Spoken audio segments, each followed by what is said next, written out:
সবাইকে ধন্যবাদ। আমাদের শহীদেরা সবচেয়ে বড় সম্পদ, গড়ে গেছে দ্বিধাহীন সোজা রাজপথ। সম্মানিত অতিথিবৃন্দ, এ পর্যায়ে স্বাগত বক্তব্যের পালা। স্বাগত বক্তব্য রাখবেন শহীদ আবু সাঈদের প্রথম শাহাদাত দিবস এবং জুলাই শহীদ দিবস উদযাপন কমিটির সম্মানিত আহ্বায়ক, বিশ্ববিদ্যালয় গণিত বিভাগের professor doctor Mohammad Tajul Islam. Professor doctor Mohammad Tajul Islam স্যারকে স্বাগত বক্তব্য রাখার জন্য অনুরোধ জানাচ্ছি।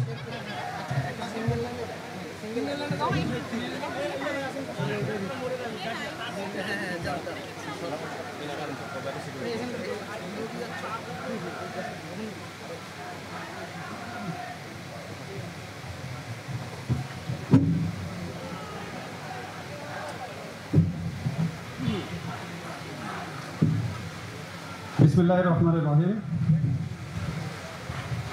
আজ 16 জুলাই 2025। আজকের মেঘনা দিন ঠিক 1 বছর আগে 16 জুলাই, সেটি ছিল রৌদ্র উজ্জ্বল একটি দিন। সেদিন আবু সাঈদ এবং তার সহযোদ্ধারা লড়াইয়ে অবতীর্ণ হয়েছিল এক অসম যুদ্ধে। ময়দানের একদিক ছিল মারণাস্ত্রে সজ্জিত পেটুয়া বাহিনী এবং বিপরীত দিকে ছিল অস্ত্রহীন শিক্ষার্থীরা। কিন্তু না, আবু সাঈদরা অন্যায়ের বিরুদ্ধে মাথা নত করেনি। তারা ছিল পাহাড়ের মতো অনড়, তাদের মন ছিল অপ্রতিরোধ। আবু সাঈদ বন্দুকের পয়েন্ট ব্লাঙ্ক রেঞ্জে থেকে তার বুক চিতিয়ে দিয়েছিল, যা ফেসিবাদীদের ভিত কাঁপিয়ে দেয়। তারা তার বুকে গুলি চালায়। সে তার জীবন এদেশের জন্য, এদেশের মানুষের জন্য উৎসর্গ করে। সে আমাদের শিখিয়েছে কিভাবে দেশের জন্য জীবন বিলিয়ে দিতে হয়, অন্যায়ের প্রতিবাদ করতে হয়। তার দেখানো পথে হাজারো ছাত্র জনতা শাহাদত বরণ করে, যার বিনিময়ে আমরা পাই এক নতুন বাংলাদেশ। আজ তার প্রথম শাহাদত বার্ষিকী 16 জুলাই। এই দিনটি আমাদের জন্য শুধু একটি তারিখ নয়, বরং একটি প্রতিচ্ছবি, একটি প্রতিবাদ, এক আত্মত্যাগ এবং এক অনন্ত সাহসিকতা। আবু সাঈদ সহ জুলাই আন্দোলনের সকল শহীদের কাছে এ দেশ ঋণী, আমরা ঋণী। এ ঋণ শোধ করা যায় না। আজকের এই দিনে আমরা আবু সাঈদ সহ জুলাই আন্দোলনের সকল শহীদদেরকে গভীর শ্রদ্ধা ও ভালোবাসায় স্মরণ করি, তাদের রুহের মাগফিরাত কামনা করি। স্মরণ করি জুলাই আন্দোলনে অংশগ্রহণকারী সকলকে এবং কৃতজ্ঞতা সকলকে। আবু সাঈদের প্রথম শাহাদত বার্ষিকী উপলক্ষে আয়োজিত আজকের আয়োজনের প্রধান অতিথি আবু সাঈদের গর্বিত পিতা জনাব মোহাম্মদ মকবুল হোসেন আমাদের মাঝে উপস্থিত আছেন। উপস্থিত আছেন শহীদ পরিবারের সদস্যবৃন্দ। উপস্থিত আছেন আইন, বিচার ও সংসদ বিষয়ক মন্ত্রণালয় এবং প্রবাসী কল্যাণ ও বৈদেশিক কর্মসংস্থান মন্ত্রণালয়ের মাননীয় উপদেষ্টা ও ঢাকা বিশ্ববিদ্যালয়ের আইন বিভাগের অধ্যাপক প্রফেসর ডক্টর আসিফ নজরুল। উপস্থিত আছেন শিক্ষা মন্ত্রণালয়ের মাননীয় উপদেষ্টা প্রফেসর ডক্টর চৌধুরী রফিকুল আবরা। উপস্থিত আছেন পানি সম্পদ মন্ত্রণালয় এবং পরিবেশ, বন ও জলবায়ু পরিবর্তন মন্ত্রণালয়ের মাননীয় উপদেষ্টা আইনজীবী ও পরিবেশবিদ জনাব সৈয়দা রিজওয়ানা হাসান। উপস্থিত আছেন বিশ্ববিদ্যালয় মঞ্জুরি কমিশনের মাননীয় chairman professor doctor S M A Fayez. উপস্থিত আছেন মাধ্যমিক ও উচ্চশিক্ষা অধিদপ্তরের সম্মানিত সিনিয়র সচিব জনাব সিদ্দিক জুবায়ের। উপস্থিত আছেন বিশ্ববিদ্যালয় মঞ্জুরি কমিশনের সম্মানিত সদস্য প্রফেসর ডক্টর মোহাম্মদ তানজিম উদ্দিন খান। উপস্থিত সম্মানিত অতিথিবৃন্দ, উপস্থিত অত্র বিশ্ববিদ্যালয়ের সম্মানিত শিক্ষকবৃন্দ, কর্মকর্তা ও কর্মচারীবৃন্দ, ছাত্রছাত্রীবৃন্দ, সুধী এবং অত্র বিশ্ববিদ্যালয়ের সম্মানিত উপাচার্য প্রফেসর ডক্টর মোহাম্মদ শওকত আলী। আমি বেগম রোকেয়া বিশ্ববিদ্যালয়ের পক্ষ থেকে আজকের এই আয়োজনে সবাইকে স্বাগত জানাচ্ছি এবং সবাইকে জানাচ্ছি কৃতজ্ঞতা। আপনাদের উপস্থিতি আমাদের আয়োজনকে সমৃদ্ধ করেছে। শহীদ আবু সাইদ আমাদের বিশ্ববিদ্যালয়ের 12তম ব্যাচের ইংরেজি বিভাগের মেধাবী ছাত্র ছিল। সে আমাদের আবেগের সাথে জড়িত। তার প্রথম মৃত্যুবার্ষিকী আমরা অত্যন্ত ভাব গাম্ভীর্য এবং সম্মানের সাথে উদযাপন করতে চাই। এজন্য আজকে সারাদিনে আমরা বিভিন্ন প্রোগ্রাম হাতে নিয়েছি। সকাল 6:30 বিশ্ববিদ্যালয় থেকে তার কবর জিয়ারতের উদ্দেশ্যে রওনা হওয়ার মধ্য দিয়ে আমাদের আজকের দিনের কার্যক্রম শুরু হয়। আমরা তার কবর জিয়ারত করি। বিশ্ববিদ্যালয় কেন্দ্রীয় মসজিদে হাফেজদের মাধ্যমে কোরআন খতমের আয়োজন করা হয়েছে। সকাল 9টায় রক্তদান কর্মসূচির আয়োজন করা হয়েছে। শোক র্যালি।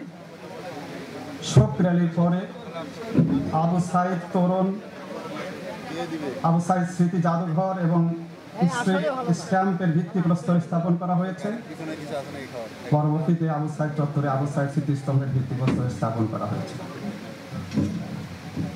আবু সাইদের প্রথম শাহাদত দিবস উপলক্ষে আয়োজিত আজকের আলোচনা সভার পর আবু সাইদ সকল শহীদের রুহের মাগফিরাতের জন্য বিশ্ববিদ্যালয় কেন্দ্রীয় মসজিদে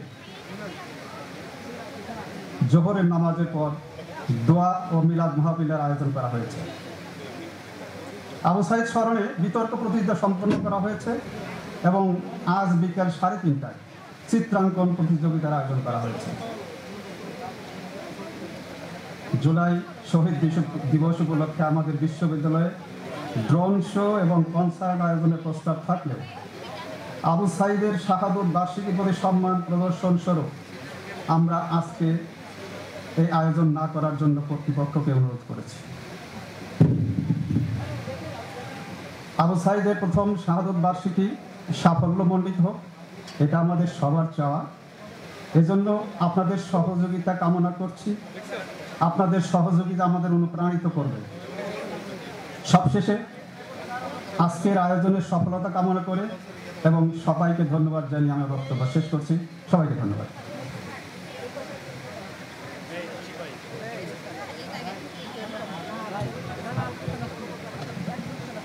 ধন্যবাদ। আবু সাইদ সত্যি আমাদের শিখিয়ে দিয়ে গেছে অন্যায়ের বিরুদ্ধে কিভাবে রুখে দাঁড়াতে হয়।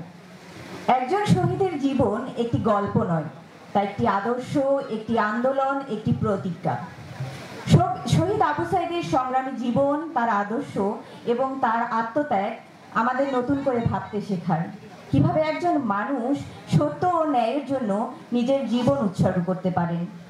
তারই স্মৃতি রক্ষার্থে এখন আমরা একটি ডকুমেন্টারি প্রদর্শন করব, যা শহীদ আবু সাইদের জীবনের গুরুত্বপূর্ণ অধ্যায়গুলোকে তুলে ধরবে। এই ডকুমেন্টারির প্রতিটি দৃশ্য, প্রতিটি শব্দ আমাদের ইতিহাসের অমূল্য সম্পদ। আমি ডকুমেন্টারিটি প্রদর্শনের আহ্বান জানাচ্ছি। তারুণ্যের ধ্রুবযাত্রা, প্রতিবাদ বৈষম্যের বিরুদ্ধে। এই মিছিল কেবল মিছিল নয়, এ যেন তারুণ্যের বুকে জ্বলে ওঠা প্রতিবাদের বারুদ।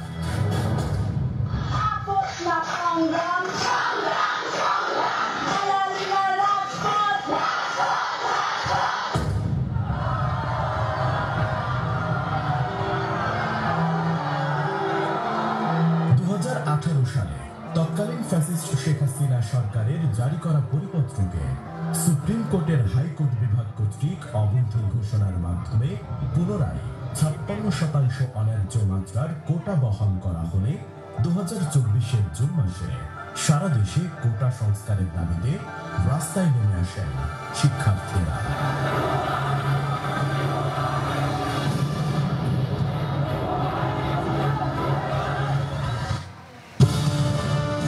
তারুণ্যের এই প্রতিবাদী যাত্রায় রংপুরের বেগম রোকেয়া বিশ্ববিদ্যালয়ের শিক্ষার্থীরা শামিল হন জুনের 30 তারিখ।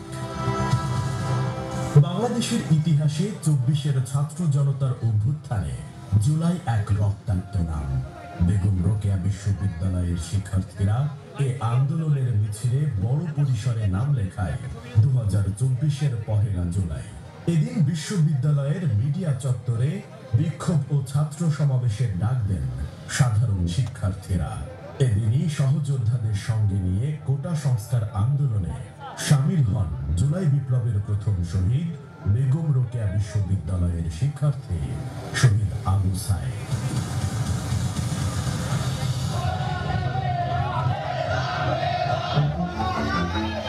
2রা জুলাই থেকে বড় হতে থাকে বেগম রোকেয়া বিশ্ববিদ্যালয়ের কোটা সংস্কার আন্দোলনের পরিধি। এমন বাস্তবতায় 5 জুলাই আত্মপ্রকাশ করে বৈষম্য বিরোধী ছাত্র আন্দোলন।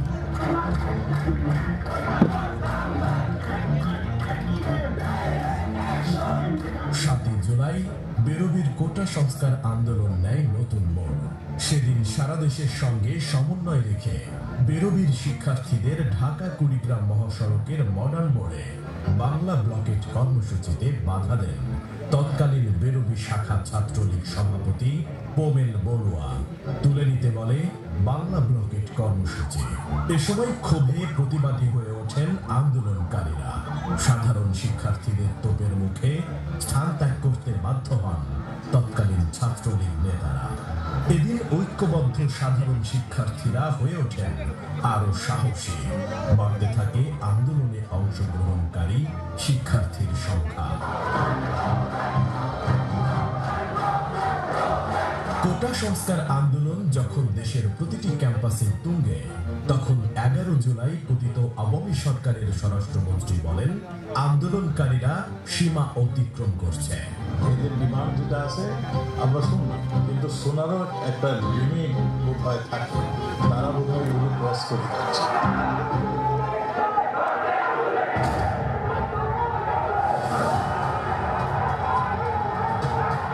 সেদিন বেগম রোকেয়া বিশ্ববিদ্যালয়ে শিক্ষার্থীদের পূর্ব ঘোষিত কর্মসূচিতে হামলা করে নিষিদ্ধ ঘোষিত সংগঠন ছাত্রলীগ।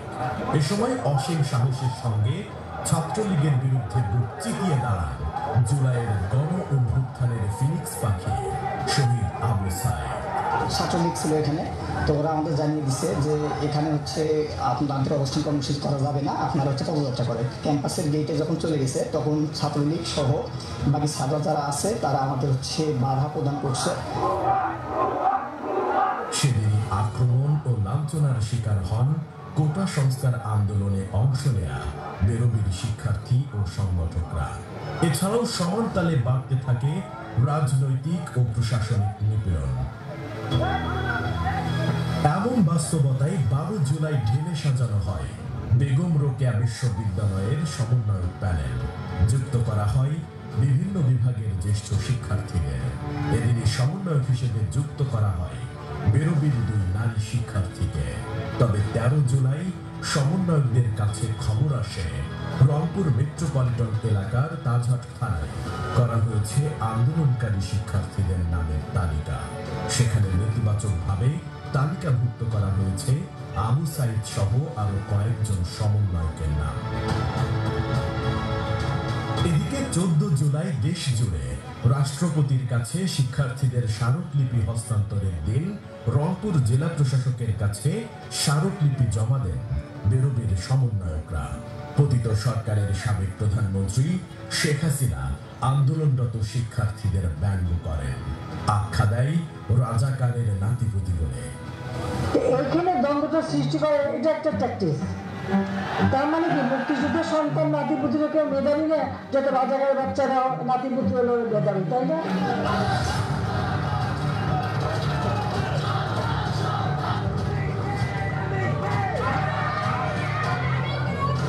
সে রাতেই প্রচন্ড ক্ষোভে প্রতিবাদে ফেটে পড়ে রোকেয়া বিশ্ববিদ্যালয়ের শিক্ষার্থীরা। বিক্ষোভ মিছিলে অংশ নিতে হলের তালা ভেঙে বের হয়ে আসেন নারী শিক্ষার্থীরা।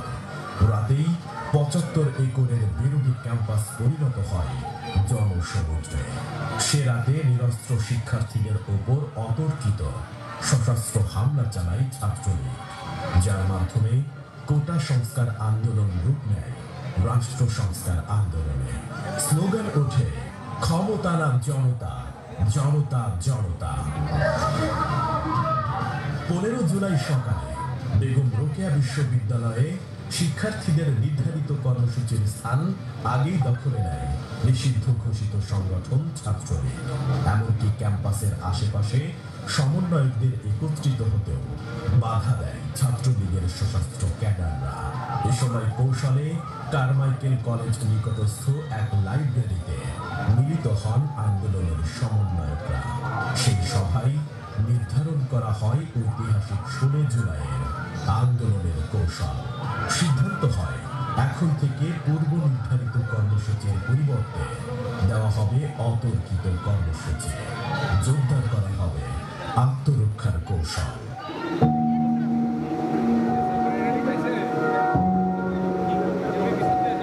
১৬ জুলাই ২০২৪। বাংলা পঞ্জিকায় সেই দিনটি ছিল আষাঢ়ের শেষ দিন। একদিন বাদেই শ্রাবণ। সকালে রংপুরের আকাশে তখন টিপটিপ বৃষ্টি। বেলা ৩টার পরিবর্তে তাৎক্ষণিকভাবে সকাল ১০টা ১৫ ঘোষণা আসে কর্মসূচি হবে বেলা ১১টায়। উত্তরের বিভাগীয় শহর রংপুরের রাজপথে কোটা সংস্কারের দাবিতে শিক্ষার্থীদের জনস্রোত। কোটা না মেধা, মেধা মেধা স্লোগানে উত্তাল নুরুন্দিনের শহর। সৈয়দ শামসুল হকের যাজ্ঞবাহী কণ্ঠে সবাই হাত যেন ধ্বনিত হচ্ছে রংপুরের পথে ঘাটে। শিক্ষার্থীদের চোখ মুখ যেন অধিকার আদায়ের দাবিতে দৃঢ় প্রতিজ্ঞা।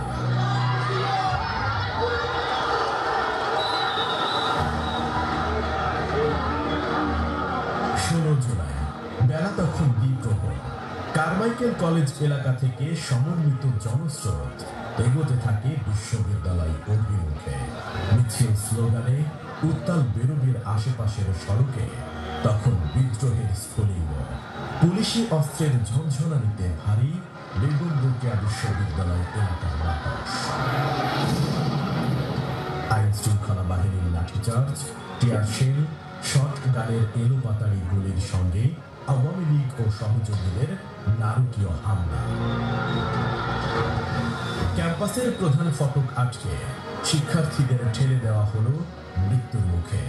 পুলিশ, বিশ্ববিদ্যালয় প্রশাসনের কতিপয় আওয়ামী মদতপুষ্ট শিক্ষক, কর্মকর্তা ও কর্মচারীদের যৌথ হামলায় যখন ছিন্ন ভিন্ন মিছিল, সেদিন আষাঢ়ে বাদল কিংবা আকাশে তেমন মেঘ না থাকলেও বৃষ্টি ঝরেছে। সে বৃষ্টি গুলিয়ে, তাই সেদিন পানি ঝরেনি, ঝরেছে ছাত্র জনতার তাজা রক্ত।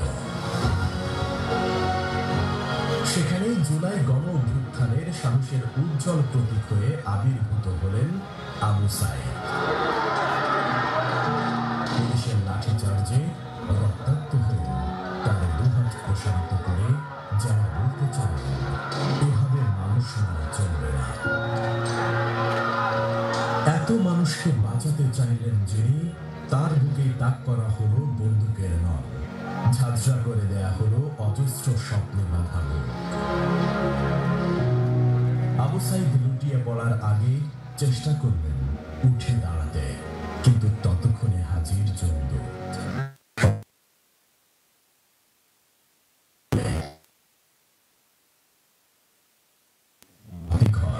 শহীদ আবু সাঈদ তেজদীপ্ত এই তরুণের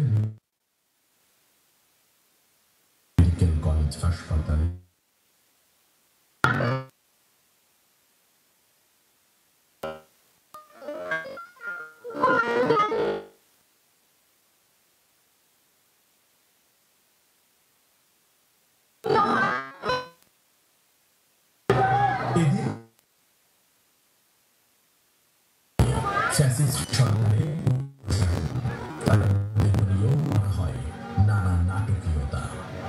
জুলাই আবু সাইদ বিরোধের বিরুদ্ধে যে সাহসিকতায় জীবন দিয়ে তা তাকে সাহসের উজ্জ্বল প্রতীক। এরপর আরো কত হাজারো মানুষ নেমে এলেন জুলাই জুড়ে, কত জীবন আর কত ত্যাগের মাধ্যমে 24 আগস্ট বিতাড়িত হল স্বৈরাচার শেখ হাসিনা সরকার। প্রশ্নের উত্তরে দেশের মানুষ বেছে নিয়েছে জনতাকে। ইতিহাসের পাতায় চোখ মেললেই ধরা দেয় অবিভক্ত ভারতবর্ষের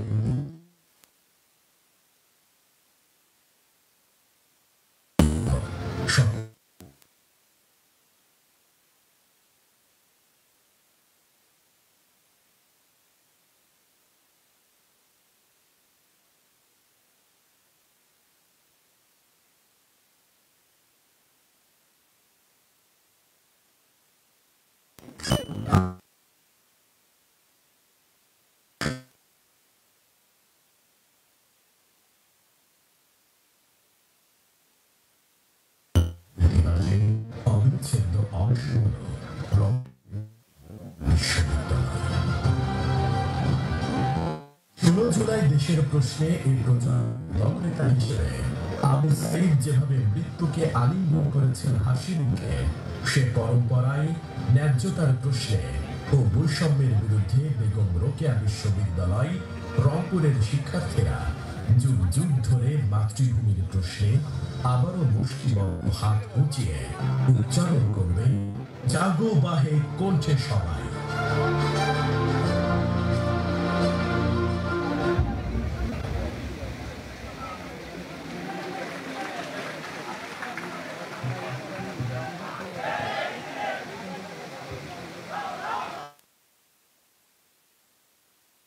আন্দোলন আবু সাইদের মাঝে অন্যায়ের বিরুদ্ধে চুপ করে থাকার দিয়ে গেছে কি করে নিজের অধিকার আদায় করে নিতে হয়। প্রত্যেক কিছু নীরব কাহিনী, কিছু নির্ভীক মুখ, কিছু অদম্য সহযোদ্ধা।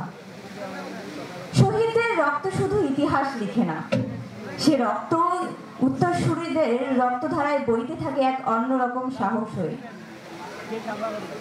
তাই তো শহীদ আবু সাইদের মতো মানুষদের সম্পর্কে বলা হয় তার আন্দোলন।